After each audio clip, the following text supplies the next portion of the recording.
Welcome to Reaching New Heights with Troy Bell, City Manager, City of Muskegon Heights, where you get to know what you need to know so you'll be in the know. Welcome back, everybody. And again, thank you for all the people who are tuning in, clicking in, and listening in. And thanks for the comments and questions throughout the week. Today, you are getting 100% Troy Bell. No special guest today, no community or small business highlights, because I wanted to make sure that we took some time to cover the additional questions that we got from our previous meeting, our previous segment. So I want to make sure that if we have those questions, that we get time to go through them. And so let's go ahead and jump in. Just a few quick announcements to start us off. Just a reminder, we are in the middle of our blight campaign, which is Beautify the Heights, Fight the Blight. That kicked off in April. Hopefully you've seen the billboards up and around. And if you have, please send me a note to say that you saw them, so that we know that they're out there. That's the first part of our campaign. The second piece to our campaign is the yard signs. And the third piece to our campaign was the postcards. So just to let you know, I've got a sneeze that's lurking around here. So it keeps coming and going. And hopefully it'll stay away long enough for me to finish the show. But and the fourth piece is radio announcements, radio advertisements, because just to reiterate, if you've missed previous shows when I've talked about this, we are doing a full-scale press on cleaning up the community, and we understand that it's not just about the individuals who are putting in the blood, sweat, and tears, the sweat equity to keep their properties clean. But we want to reach out and touch those people who may not otherwise be inclined to clean up. So if you see somebody dropping trash, encourage them to pick it up. If you're out and about and you see trash, if you've got gloves on or a plastic bag, pick it up and put it in a trash receptacle. What we're asking is for everybody to join together in going above and beyond the minimum expectation of keeping your own area clean, but let's reach out and keep the rest of the community clean. Realizing that a number of the issues that we have are with people who come in from outside the community. So in some ways, we're preaching to the choir, as they say. And what we want to try to do is raise the bar and set the standard so that when other people come in from outside the community, they think twice about dropping trash. They think twice about dumping or leaving tires around. So this campaign is to heighten the awareness not only of our residents, but also to heighten the awareness of those people who are coming into the community from outside. And just a reminder on that, if you see somebody coming in from outside the community, or I should say, if you see anybody dumping, there is a reward courtesy of 1037. $1,000 for the information that leads to the successful prosecution of somebody who's caught dumping in our community. So that April campaign is off and running. So if you saw the billboards or if you got a postcard in the mail, if you picked up a sign, one of our yard signs, please shoot me a note in the comment section so that we know, so that we know that you actually did receive them or you saw them or you're participating, because I'd like to hear that feedback from the community. So that's our Fight the Blight update. Oh, one other thing I should mention, a number of the community organizations are coming together to put together a collaborative effort of cleanups. I want to thank Mr. Morrow again and Mr. Davis for leading this initiative.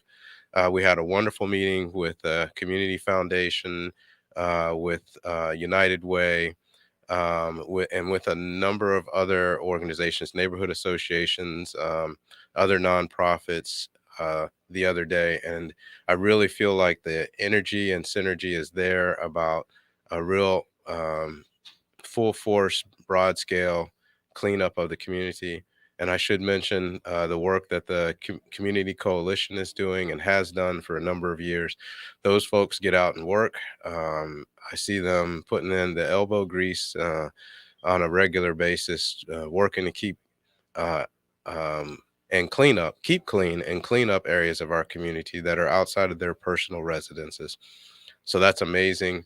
Most of those folks are retired, and the fact that they put in the work is amazing. So thank you to them. Thank you to everybody that participated in that meeting. If I missed mentioning you, I apologize, but um, I, I'm excited about what's going to happen with our cleanup moving forward.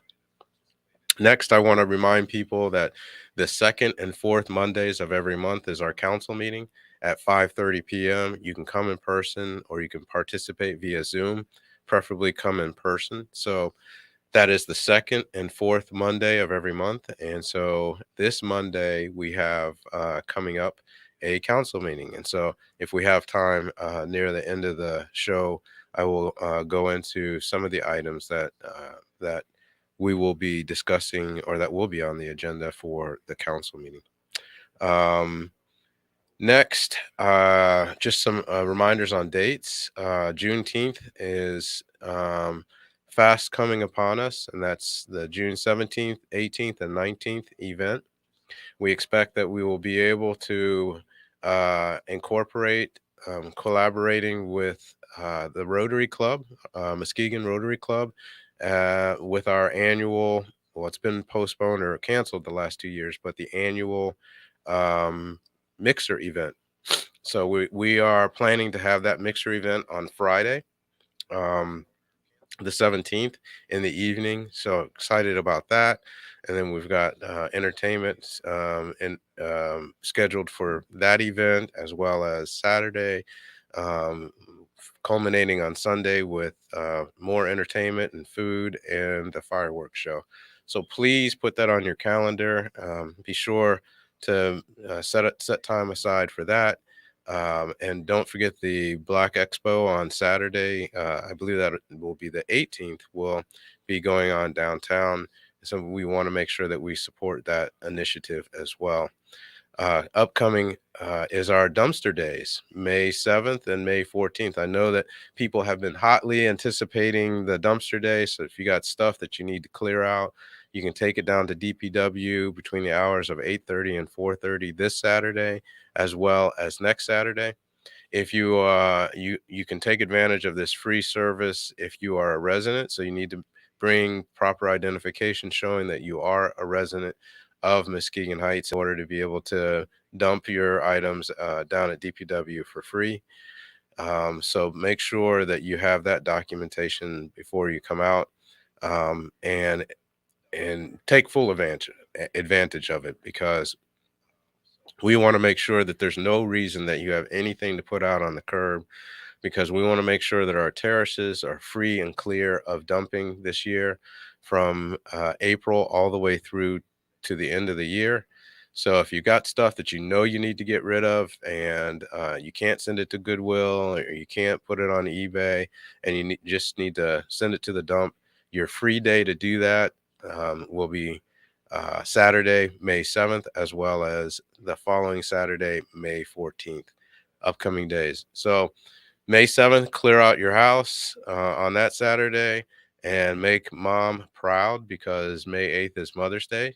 And we are um, working hard to make sure that if you have loved ones that are up at Mona View, that the cemetery will look presentable in time. It's a hard road to haul because we had a rough winter, but our mowing contractors are doing their best to clean up and clear up the cemetery so that when you get out there, if you're going to commemorate somebody in the cemetery on Mother's Day or any day following Mother's Day, we want to make sure that you have a pleasant experience. To that note, I'm excited to announce that we are working together with Wimserdick in putting together a GPS tracking, GPS logging of all the plots up there, which is a really neat initiative where you can go online and be able to see the location of the gravesite of a loved one and all the information associated with that. And it's a neat GPS tracking app that allows you to use that if you're trying to locate the grave of a loved one, um, that you may have forgotten exactly where it was, or never been to the grave site but know that they're buried there. And this system would be able to direct you to that location with minimal difficulty. So that project, we're just about to kick that off. And so that's coming down the road. So you'll hopefully be able to use that sometime this summer, if not first thing in the spring, once that project is completed. Followed up then by the Memorial Day weekend in May.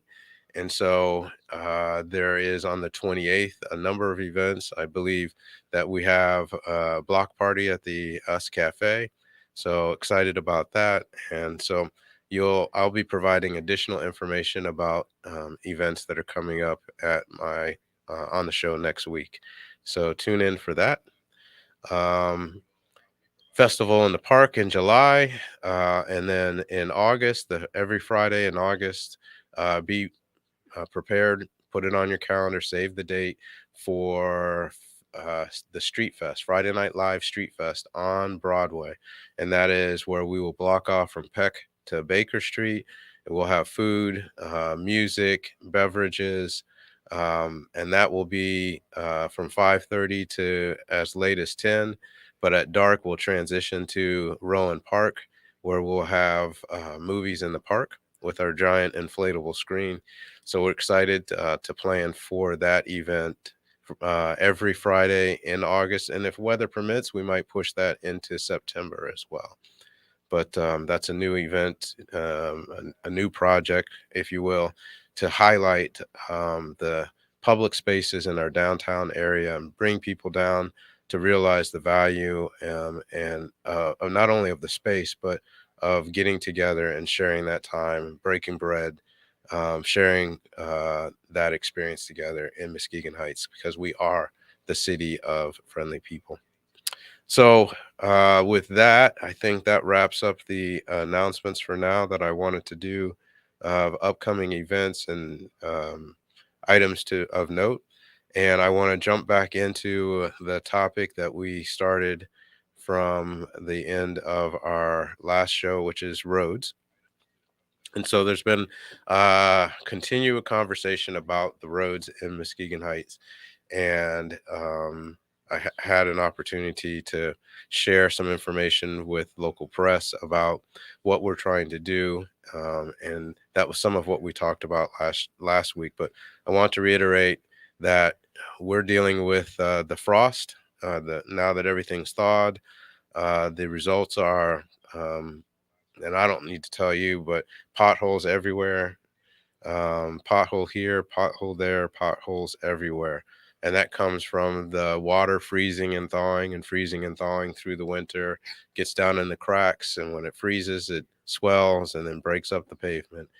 And we're working with 20-year-old end of life roads. And so that's to be expected if we don't crack and seal, if we don't do long-term pothole patching throughout the years of the life of the road. Starting from the day that the road is newly put in, there is a maintenance required in order to extend the life, so that you don't have to completely rebuild every road.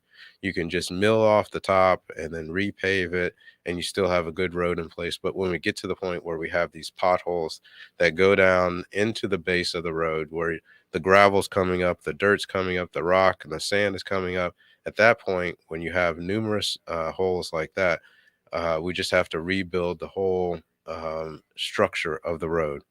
So we are at the point where a number of our roads are failing.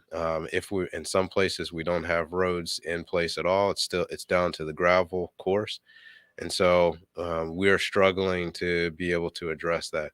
And we appreciate. I know I've heard some complaints, and justifiably, because it is a rough road to haul, pun intended. But I do appreciate the residents that have reached out and said, "Hey, get to it as soon as you can. We understand that the city's in a structural deficit, and we understand that it's not about a lack of attention to these things.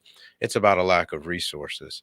And so bear with us for the near future, because now that we have hot patch, the plants have opened up starting April 25th. The work that DPW has done to temporarily fill these potholes, which is really an effort in futility, because we put the cold patch in and 2 or 3 days later it's right back out. And it really does nothing on a permanent basis to address the difficulties with the roads. But now that we have hot patch being produced at the asphalt plants, we are actively pushing that asphalt out, I mean, that hot patch out. And so the patches that we're doing are lasting, and they should last throughout the year, not like the cold patch when you put it in and it comes right back out. So, in order to augment the efforts of patching, which is still a band-aid in many senses, we are still in need of a long-term solution, which is reconstructing all of our roads and repaving them. But in the short term, the hot patch will hopefully get us through. And so we own two kettles. The kettles are the devices that we tow behind the truck that heat up the asphalt before we put it into the pot, before we clean out the potholes and put the patch in. And as I had mentioned in the previous show, those kettles have really been in pretty poor condition. So we've worked on rebuilding those kettles so that they'll operate more efficiently, get the patch up to 400 plus degrees, which is what you need in order for it to bond and fill and retain that connection to the existing pavement, the bonding with the existing pavement. We are adding a third kettle that we are bringing in to be able to do at least more in the beginning to try to blunt the edge of the numerous potholes that we have out there. So, in a word, thank you. Thank you for being patient. Thank you for bearing with us. Thank you for understanding that this is not a lack of attention or care. It is a fundamental structural deficit that we're dealing with. This community was built to support, the infrastructure is built based on the idea of 5,000 homes. You've heard me say this before. We have 3,700 homes. We're in the whole 1,300 homes, so to speak. And so until we address that structural deficit, we're going to struggle to address long-term capital needs like roads. We do have a road millage, and that question came up over the week. What's happening with the road millage? And I apologize to the folks that have tuned in and have heard this before, but for those folks who haven't heard it before, we have a 4 mil street millage for local streets. That 4 mil nets us about $360,000 a year. That is dedicated to local streets. And so the question was, what are we doing with that $360,000? Unfortunately, we're not Norton Shores. They have a 2 mil road millage that brings in somewhere in the neighborhood of $1 to $2 million. That's based on their larger property and higher property values. But in Muskegon Heights, that 4 mil only brings in $360,000. What does it take to pave a road? Well, if you look at the project that's underway at Delano, that was a full road reconstruction, and that is approximately 4 blocks, and that is $700,000 plus. So our 4 mils is not going to take us. It's not the solution. Again, it's a band-aid. Um, it is good that we are actually able to do a full reconstruction, because now if we maintain those roads properly, then that will extend the life of it. But um, at the rate of 4 blocks, actually 2 blocks, we were able to do 4 blocks this time because of the fact that we were using 2 years worth of millage, because we weren't able to do a road reconstruct in the previous year. So we had that money from the previous year and last year together, which gave us the $700,000 in order to do this project on Delano, We have another project that's kicking off on Leahy, which was part of the bid package for the last year. But because of the price that came in, we did not have enough money to be able to do both. So that project is already engineered and is out to bid, or is going out to bid here this month. So we should be able to kick that project off middle of July. So look forward to that. But again, that's where the 4 mills is going. If we were to operate just on 4 mills a year, just on $360,000, and of course, that $360,000 should go up as we begin to build new houses, as the property values continue to go up. That 360 should become 365, maybe 370, 380, but it's not overnight going to be $1 million or $500,000. It's going to gradually tick up incrementally, and so we have to be prepared for that. But if we were to depend only on that to repave our streets, we were talking about 250 years in order for us to repave 50 miles, 50 to 60 miles worth of road. So that cannot be the solution. There was a question about American Rescue Plan. The American Rescue Plan money that was allocated to the city. That is a decision that is up to the city council to decide how to allocate those funds. A portion of those funds is already designated for the deficit elimination plan, which was required by the state as a result of the 2020 deficit. But the remaining funds that weren't used for COVID related expenses will have to be determined by the city council. Now, with that amount of money, the original award was $10,684,772.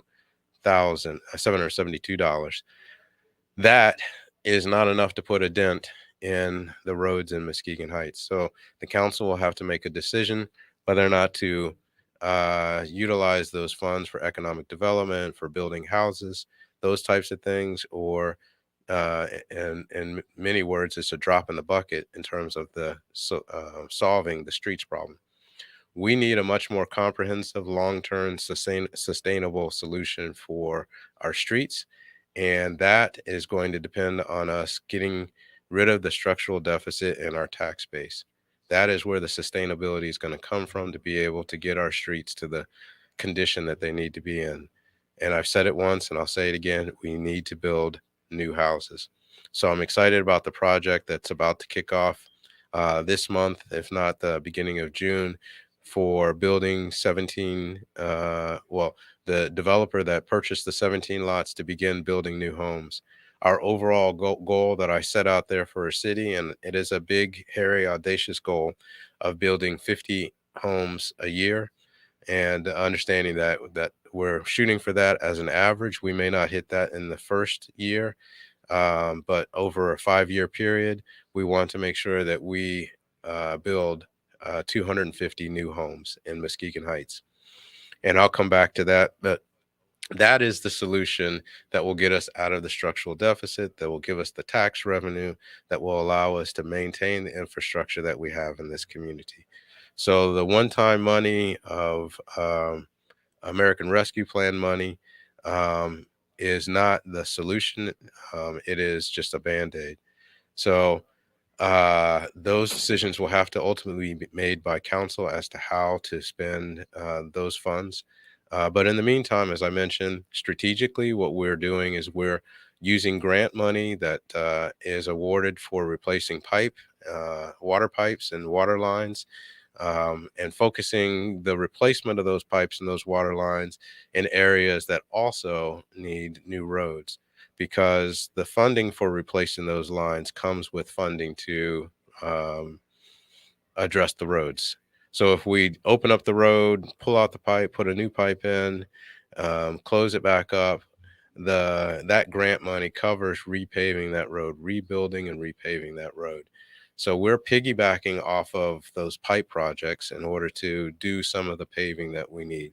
Now, is that going to address 50 miles worth of paving in Muskegon Heights? No. It will address 5, 6 miles.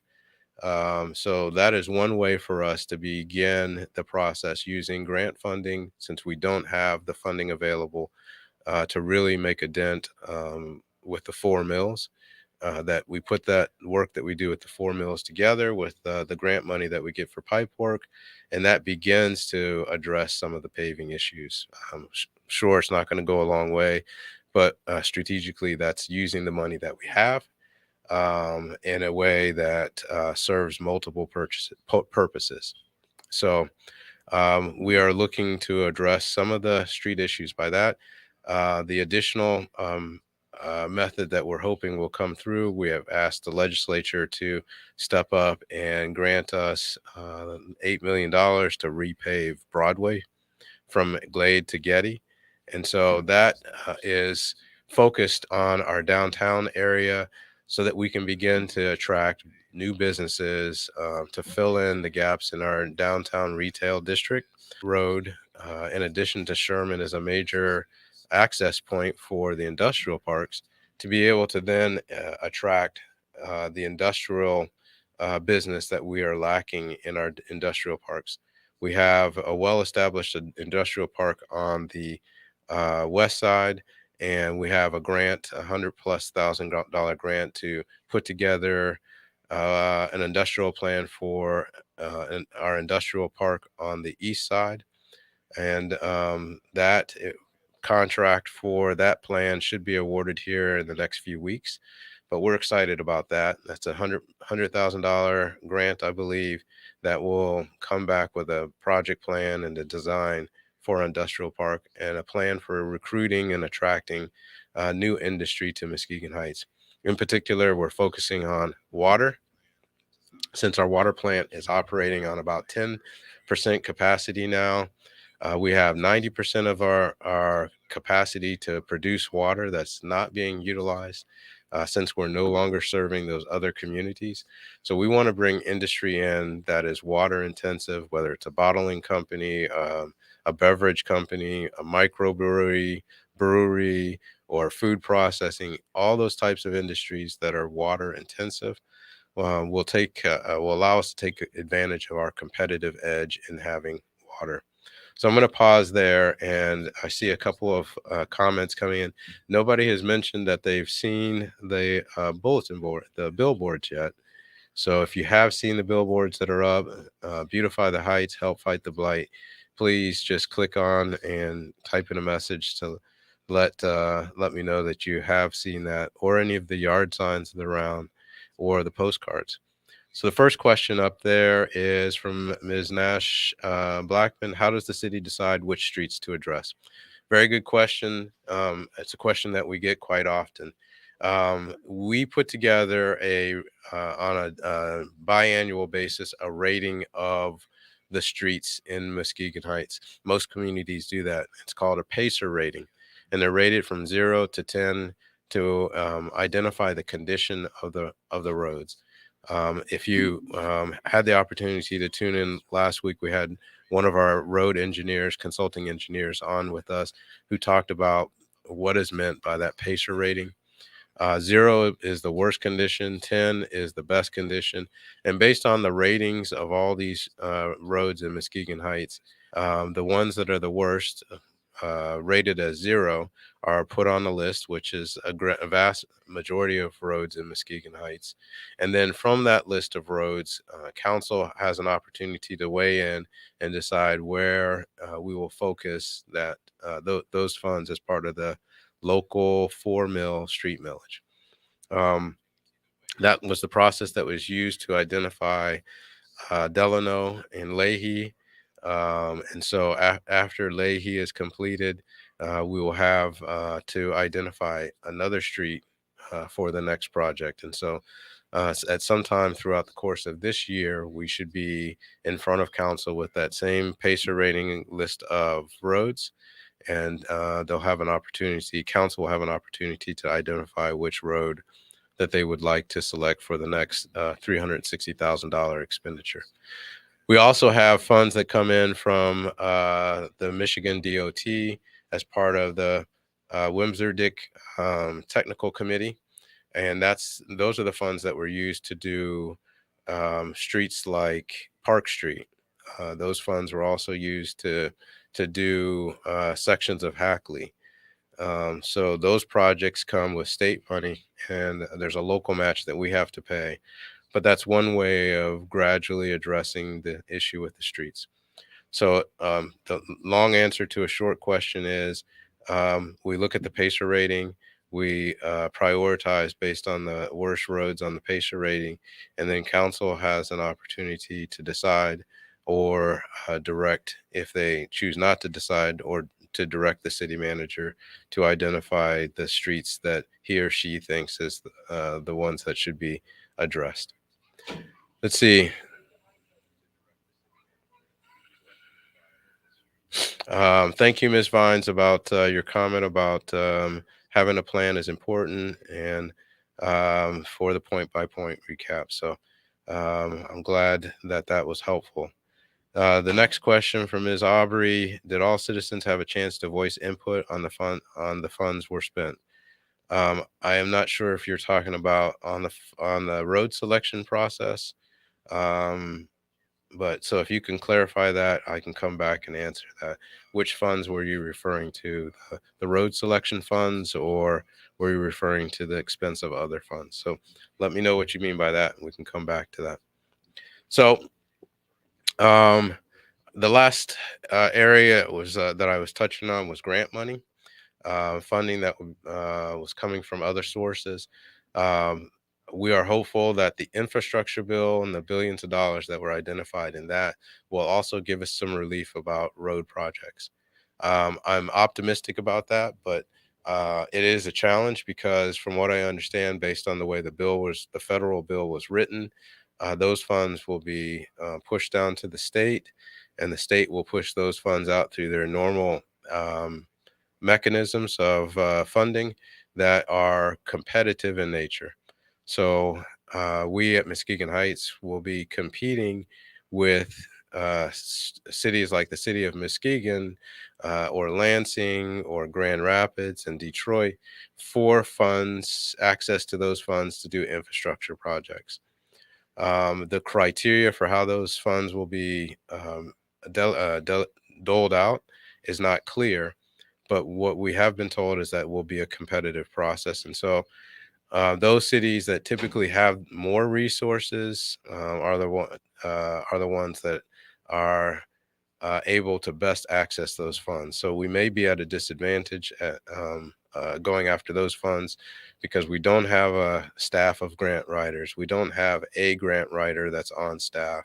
And so it's going to be challenging for us, not impossible. It's going to be challenging for us to compete against these other communities that are much better staffed and have access to more resources to put together the applications, the proposals for these types of funds that are awarded on a competitive basis. But that's don't count us out. We've been successful in getting over, I think we're somewhere in the neighborhood of $20 million worth of grants over the last 2 years. And I went through the grants once before, so don't quote me on that exact number. But if you have a question, I can go back to it and get it for you if you want to know the exact number. But we have been successful cobbling together our resources to be able to go after a number of these grant opportunities.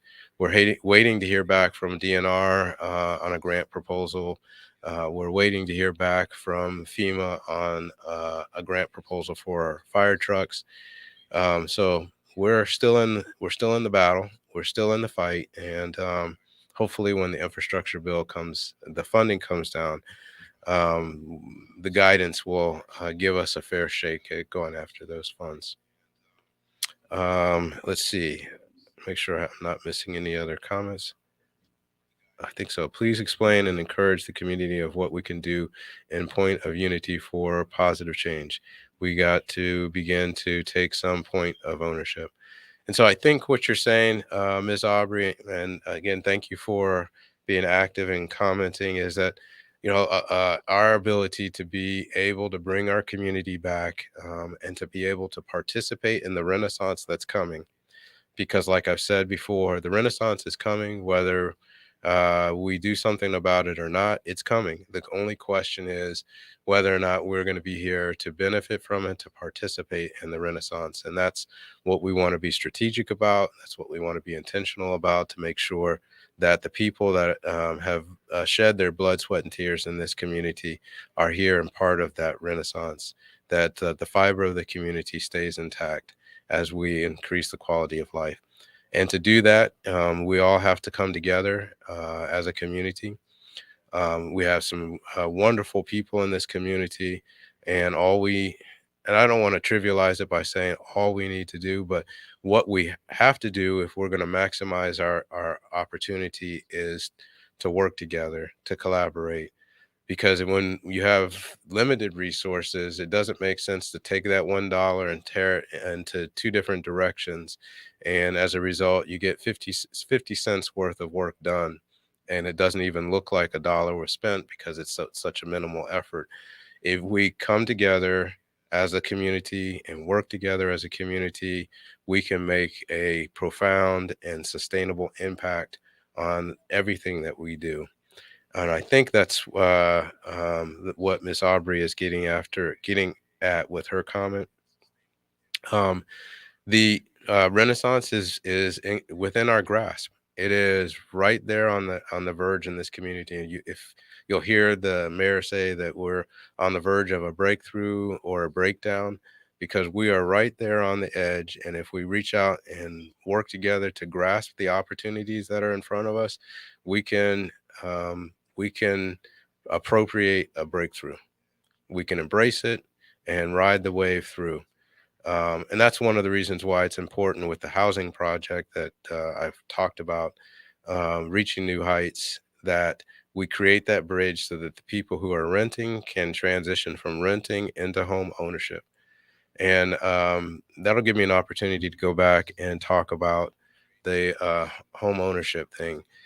So there's been some comments about Muskegon Heights building houses in Muskegon. That's a myth. Muskegon Heights is not building houses in city of Muskegon. The city of Muskegon Heights is not paying for the houses to be built. And I don't know where that rumor came from, but that's not the case. The city is not giving anybody money to build houses. What the city is doing is encouraging builders to come in and build houses on our terms. And the terms that we've given them is that we want to make sure that we give an opportunity for people in this community to be at the table first, to transition from being renters to owners, to be able to generate that generational wealth, to create that generational wealth by taking them from a position where they're putting money into somebody else's mortgage or somebody else's pocket and putting that money into their own mortgage, into their own equity, into a piece of property that's going to increase in value year after year after year. That is what that bridge is that we're talking about. Down payment assistance, credit repair, home ownership mentorship. Those are the terms that we have given to the builders and said, hey, if you are about community like you claim you are, you're about investing in communities, you need to meet these minimal standards, come in here and build new houses and create opportunities for people to transition from renting to owning, and also for people who are owning that may want to size up or size down. We want to create those opportunities for the people who live in this community. So the city is not paying these builders. These builders are building out of their own pocket with the hope of being able to sell these properties. The other aspect of what we're asking them to do is use local labor. So train up people who can participate in the construction process and who may be in a position based on working on these projects to actually purchase the house that they worked on, that they helped construct and help build, because those are the types of wages that we're hoping to generate. So I hope that touches on what Miss Aubrey was looking for. But if you have some other questions or if you want to clarify that, please go ahead and add additional comments. So that's where we are with the roads. That's where we are in a brief discussion about the budget. Um, and I will come out, we've talked about the budget here before, But I think it's important to understand, and I want to bring up a graphic on the budget, where we are, because we are poised to spend approximately $8 to $9 million in a year cycle, and I think it's important for the community to know where that money is allocated. Um, and it's not being thrown away or washed down the drain. It's not being embezzled or stolen. um, what we have to realize is fundamentally we have 3,700 homes and we need 5,000 homes to be able to make a run at it. That's the key. What we're dealing with now are legacy costs, of pensions, of retirements, of insurance, of equipment costs, of facility costs. That's where a good chunk of our money is going. And then you look at the cost of staff. The two biggest budget areas, and I'm just going into this briefly, but I want to come back with a graphic to lay that out so you can actually see it. So you're not just hearing me talk through it, but that you can see it. Our biggest budget areas in terms of staffing are the police department and the fire department. And I don't see any way that we could even recommend or think about reducing our staffing. They're not overpaid. Then in most cases, they're underpaid, and overworked.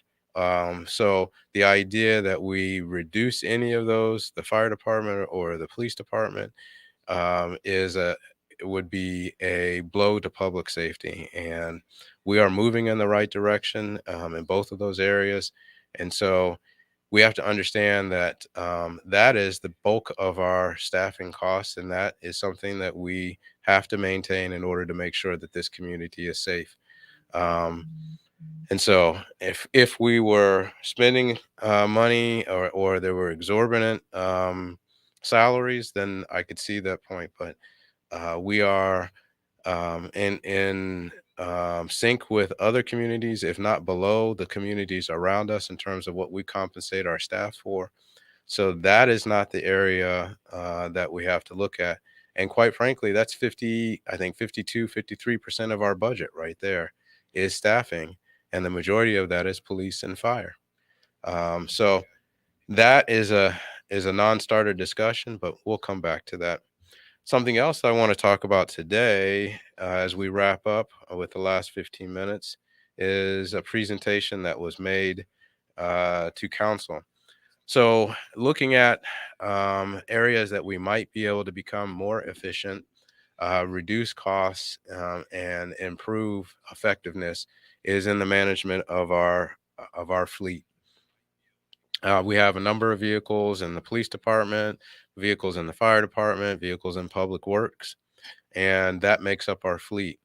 Our fleet is aging, old, out of repair, and in some cases, we are spending more money trying to keep those vehicles on the street than it would cost for us to purchase a new vehicle.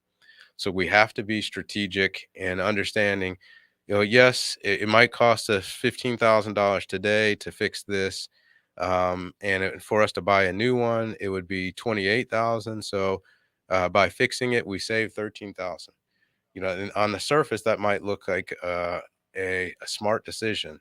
But the fact that we fix something with $15,000 does not pay off when 2 months later that same piece of equipment or vehicle will cost us another $10,000 to fix something else on that vehicle. Because at some point, everything on a vehicle is going to fail. It's just a matter of when. And our vehicles are at the point where they're at that catastrophic failure. So we can fix it and think that we're saving money, but we're actually wasting money in the long range, because that $15,000 today, 10,000 tomorrow, another $8,000 then a week or a month later, could have purchased us a new vehicle that would last us a year, 2 years before we had to pay anything in maintenance. So realizing that we have to be smart about the way that we spend our money on a fleet that's out there, and particularly our fleet, because just like your vehicles are taking a beating with the potholes and the road condition, our fleet is doing the same.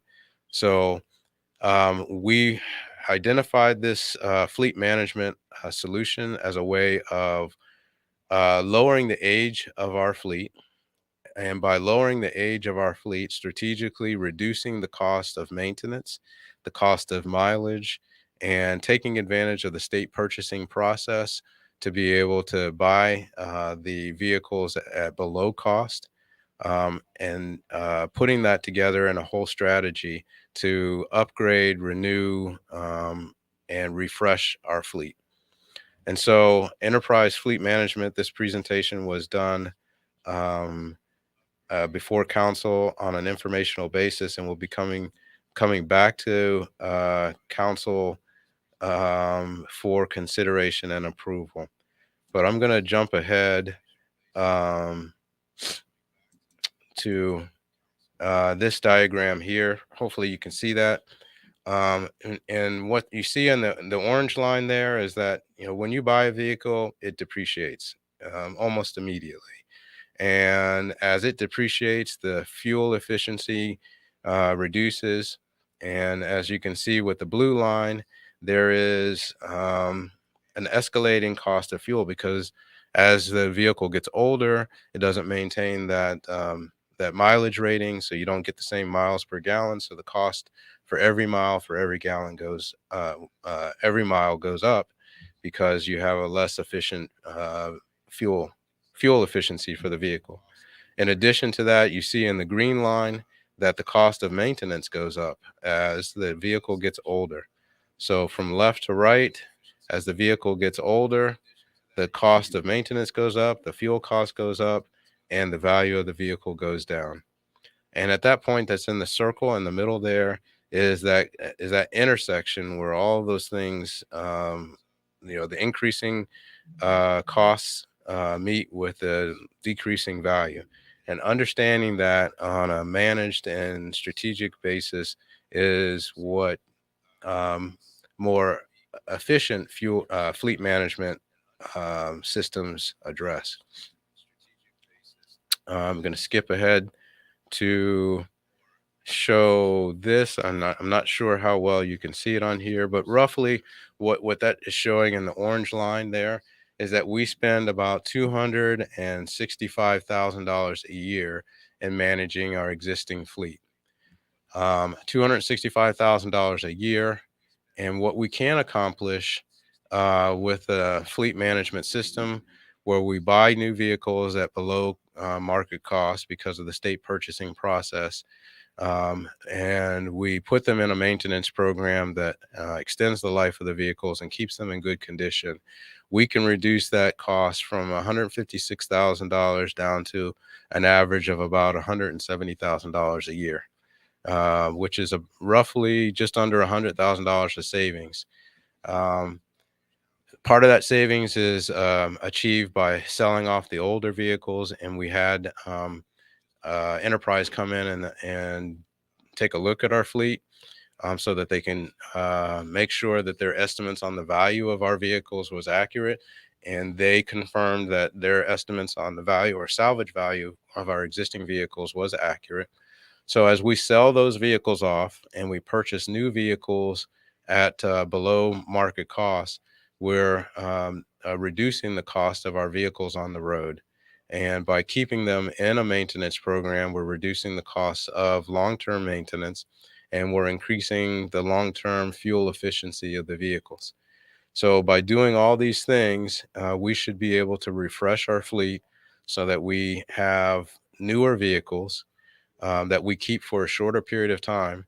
And so what we have been doing is we buy a car and we put that money into it and we run it into the ground. So by the time we've run it into the ground, there's little or no value left in it. And the maintenance costs have skyrocketed, like I showed you on that previous slide. And the fuel efficiency has been shot. So after its prime or its peak, we're now paying more for that vehicle than if we had purchased a new vehicle and gotten rid of that vehicle. And so what this fleet management system does is it says, okay, we purchase a vehicle, we keep it for 3 or 4 years before it reaches that point where the expenses exceed the value, and then we sell that vehicle, recoup the value, the remaining value of that vehicle, and then put that that we got for selling the vehicle back into purchasing a new vehicle and recycling the fleet as opposed to holding on to it forever and ever, thinking that we're saving money when in effect we are losing money because we are not being strategic in the way that we manage our vehicles. So, if you have any additional questions about that, the presentation that they gave is available. Um, let's see if I can show you this so that you can see that. This is pretty much the same. So just to give you a sense of the communities that they work with, here's a list of other communities that they do the fleet management system with. That has been a cost savings for those communities. So that option is available to us, like it is available to those communities. Um, and I know it's a change in culture because we haven't done this before, but we can't continue to do the same things the same way and expect different results. We have to be innovative. We have to begin to be strategic in the way that we handle our assets. And as you can see from this table, if it's too small, please reach out to me and I can get you copies of that.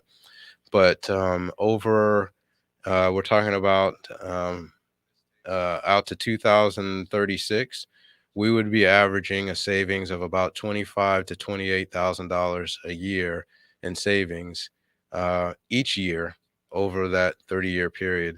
And the nice thing about it is we realize the savings from day one in the program.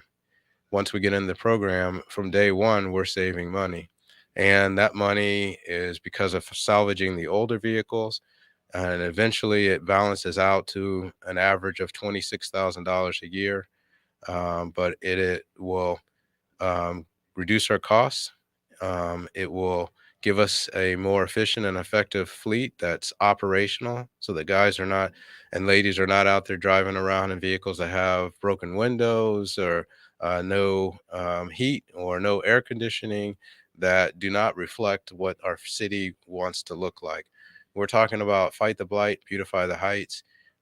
This program will allow us to represent that in visual sense with the newer vehicles that will that will save us money day one and over the long range as well. So I wanted to introduce that to you on the show today so that you have an inkling of what we're talking about at the next council meetings.